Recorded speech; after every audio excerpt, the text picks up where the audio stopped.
Je suis Touré Mamadou, directeur général de SDMG, société générale de mareyeurs et importateur de Côte d'Ivoire, importateur de thon en Côte d'Ivoire. Je peux dire que la structure SDMG, si elle n'est pas première, elle est la deuxième la plus grande importation, en matière d'importation de thon, qu'on appelle communément thon Garba en Côte d'Ivoire. Donnez-nous votre raison, car vous êtes opposé au plafonnement du prix du thon en Côte d'Ivoire. Non, mon cher frère, soyons sérieux. Je ne suis pas opposé. Un individu ne peut pas s'opposer. Je suis d'abord, en même temps, Touré Mamadou, DG, et en même temps, porte-parole des mareyeurs de Côte d'Ivoire. Mais les mareyeurs, parce qu'il y a plusieurs groupes, hein, il y a des groupes bandits, tout ça, mais nous sommes les vrais acteurs du thon en Côte d'Ivoire, les mareyeurs. Je suis les porte-parole. Nous ne sommes pas opposés, je ne parle pas à mon nom personnel, Touré Mamadou, je parle au nom des réels acteurs, des importateurs du thon en Côte d'Ivoire. Vous voyez, nous ne sommes pas opposés. Nous avons dit qu'une décision qui est faite pour toi, mais à ton absence, est contre toi. Est contre toi. Mais le gouvernement, par l'intermédiaire de son directeur du commerce intérieur, nous appelle, il nous fait un tour d'horizon.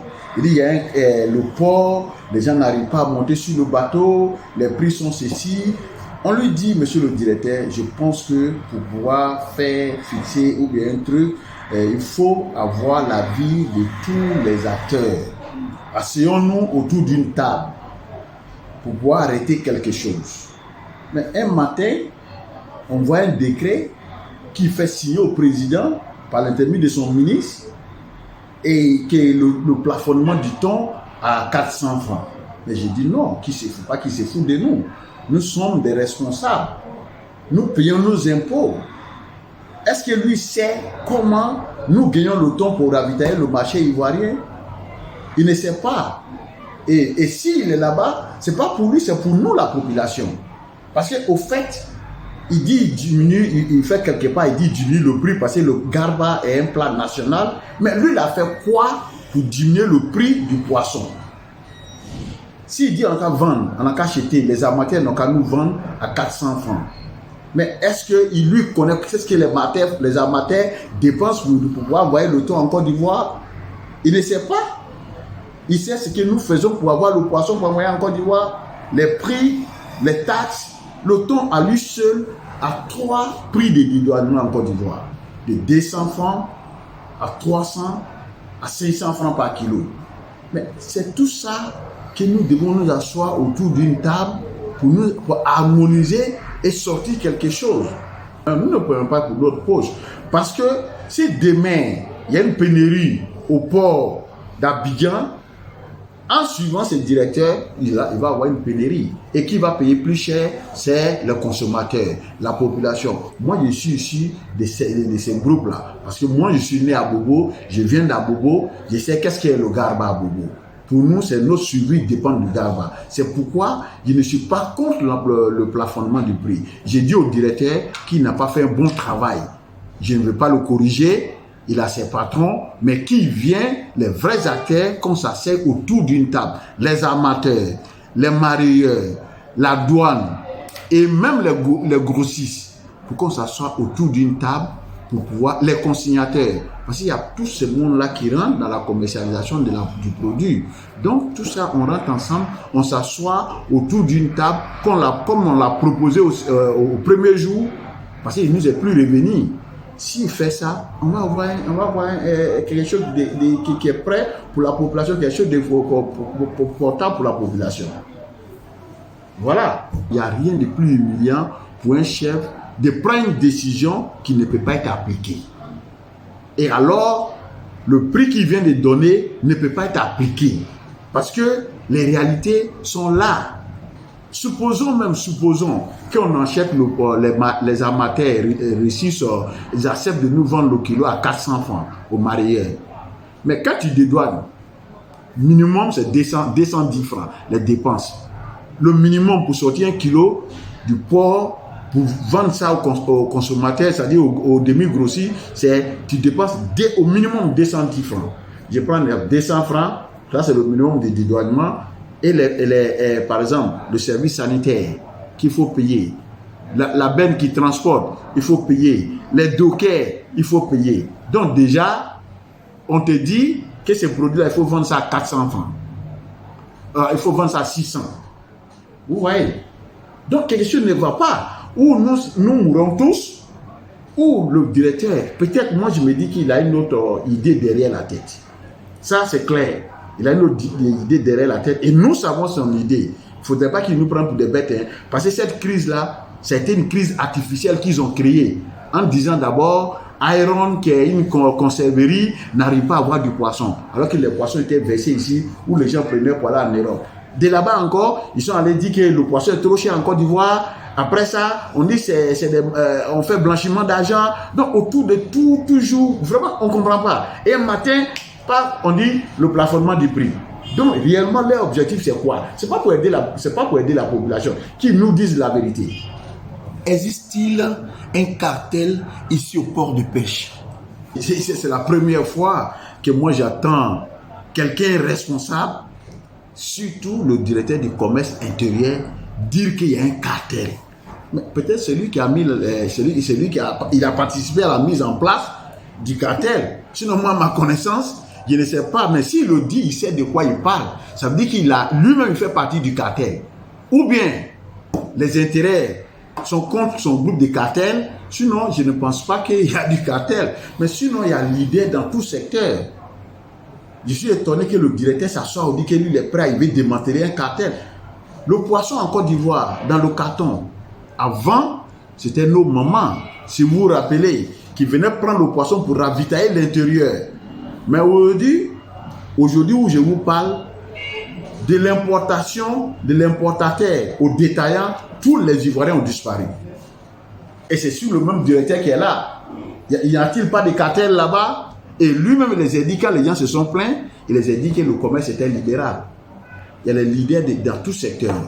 Maintenant, si c'est les leaders maintenant que lui veut éliminer pour pouvoir installer son cartel, là, je ne sais pas. Mais sinon, moi, à ma connaissance, je ne connais pas de cartel. La Côte d'Ivoire est un premier port tonnier ici en Afrique. D'où vient le thon?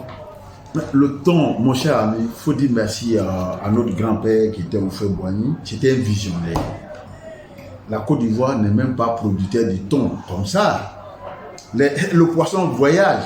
Quand tu vas en Mauritanie, il y a beaucoup de thon. Tu vas au Seychelles, il y a beaucoup de thon. La plupart de ces thons-là sont importés, c'est que nous mangeons ici. Et puis, la Côte d'Ivoire n'a même pas de pirogue pour pêcher le thon, pour pêcher. La Côte d'Ivoire n'a pas de thonier. C'est-à-dire quand le plus petit, le plus petit bateau, c'est pirogue. Mais la Côte d'Ivoire n'a pas ça pour pêcher le thon. Le thon, nous voyageons pour aller chercher au Ghana. Les thoniers sont beaucoup installés au Ghana. Il y en a au Sénégal, il y en a en Gambie, il y en a en Mauritanie, il y en a au Seychelles, il y en a à l'île Maurice, il y en a même à Mombasa, c'est quel pays? Mombasa, c'est Kenya. Il y en a tout ça. Donc, le thon, voilà, il y a le thon voyage. Il voyage. Mais la Côte d'Ivoire, même en lui-même, il faut bien faire le premier port tonnier de l'Afrique parce qu'il voulait créer de l'emploi pour les Ivoiriens. Il les a donné beaucoup de facilités. Par exemple, la conserverie, là, quand ils prennent le poisson, ils ne dédouanent pas. Ils ne payent pas d'impôts à la Côte d'Ivoire. Ils sont comme sous douane. C'est-à-dire que ces zones franches, ils ne payent pas d'impôts. Même l'eau courante, tout ça, c'est payé à moitié par l'État. Donc, on revient à faire ça pour pouvoir donner de l'emploi. C'est ce qui rend la Côte d'Ivoire le premier port tonnier. Sinon, ce n'est pas parce que la Côte d'Ivoire est le premier pays producteur de thon dans le monde. Non, ce n'est pas ça.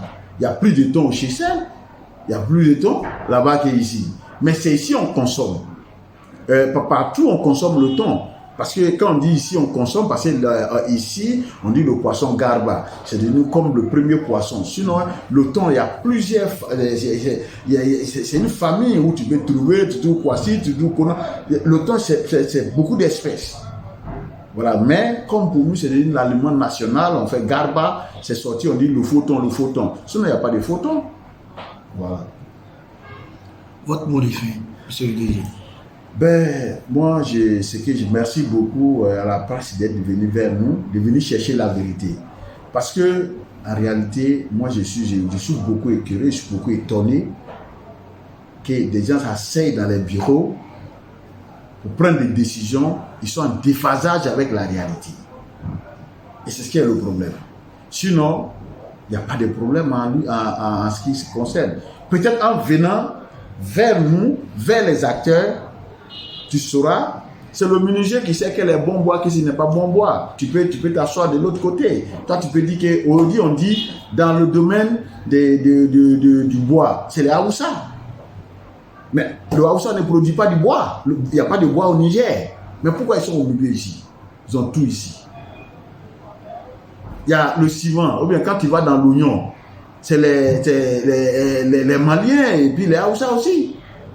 Mais nous, au niveau du port ici, c'est les Libanais, il y a tout, il y a les Ivoiriens.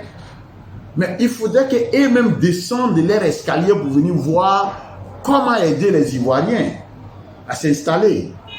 Il ne faut pas s'asseoir dans son bureau pour parler des cartels. Peut-être que lui-même l'a mis et ils mettent en place. Ils ne sont pas imprégnés de la réalité des problèmes. Et après, ils font des faux rapports pour induire peut-être le président en erreur. Parce qu'il n'y a pas quelque chose qui est plus honteux. Aller dire au président que tout le poisson que nous mangeons, Garba, c'est des rejets des usines. Les usines partagent avec nous les bateaux. C'est les mareyeurs qui font venir les bateaux en Côte d'Ivoire. Et les usines profitent parce qu'ils ont beaucoup d'avantages avec l'État. Quand l'usine prend du poisson un peu sur le bateau, le dédouanement devient plus moins cher. Sinon, les usiniers ne font pas venir les bateaux. C'est nous qui faisons venir les bateaux. Et nous allons loin pour aller les négocier. Nous allons dans les différents pays. Donc, il faudrait que les gens, l'État essaie de voir pour amener tous les acteurs ensemble. Nous ne sommes pas opposés à l'État. Nous faisons partie de l'État. Parce que nous sommes des Ivoiriens. Les entreprises sont ivoiriennes. Donc, à partir de ce moment, nous ne pouvons pas nous opposer à une décision de l'État. Mais seulement que nous disons, considérons-nous, qui nous considèrent, nous les acteurs, pour voir, avant de prendre une décision pour nous, et qui nous associe aux discussions avant de prendre la décision pour nous. Voilà ce que je peux dire. Merci.